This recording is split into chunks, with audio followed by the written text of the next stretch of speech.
ఆవుని లోపలికి వెళ్ళి తీసుకొచ్చి ఏం చేశాడు, ఎర్రటెండలో వాడిని పడుకోబెట్టాడు. ఎందుకు అనుకుంటున్నారా?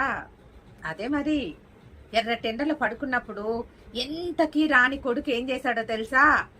కేర్మని ఏడుస్తున్న బిడ్డను చూసి తట్టుకోలేకపోయాడు. అయ్యో నానా తీయి, నా బిడ్డ ఏడుస్తున్నాడు, ఎండలో పడుకోబెట్టావేంటి అని అరుస్తున్నాడు పైనుంచి. అప్పుడు తాత ఏం చెప్పాడో తెలుసా?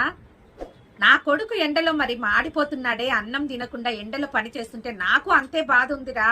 నీ కొడుకు ఎండలో ఉన్నప్పుడు నువ్వు బాధపడుతున్నావే, నా కొడుకు ఎండలో ఉన్నప్పుడు నాకు బాధ అయ్యేదా అంటే నేను తీయను, ఉండనీలే వాణ్ణి ఎండలో అన్నాడు.